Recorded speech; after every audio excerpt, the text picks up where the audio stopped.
પૂર્ણા રસોઈ ઘરમાં તમારું સ્વાગત છે.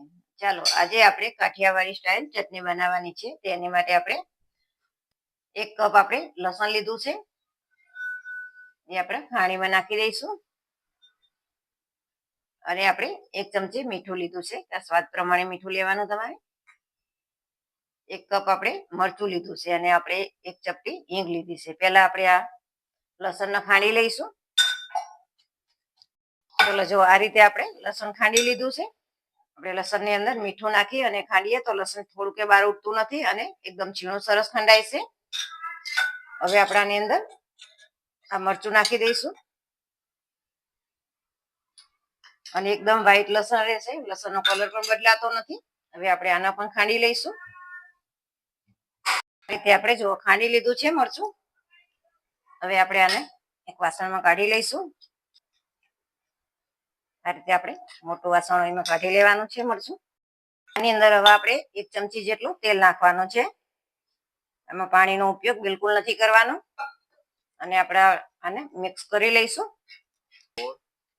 ચલો આ રીતે જો આપણે તેલ નાખ્યું છે એટલે શાઇનિંગ એ સરસ આવે અને કલર પણ બહુ સરસ આવે. અને આ ચટણી તમે 10 થી 15 દિવસ સુધી એર કન્ટેનર ડબ્બામાં તમે ભરશો તો એવી ને એવી રહેશે, થોડી પણ ડ્રાય નહીં થાય અને સરસ રહેશે. અને ગમે ત્યારે તમારે કાઠિયાવાડી શાક બનાવવું હોય ત્યારે તમે આ ચટણી નાખી શકો છો. આનો સ્વાદ બહુ સરસ આવે છે.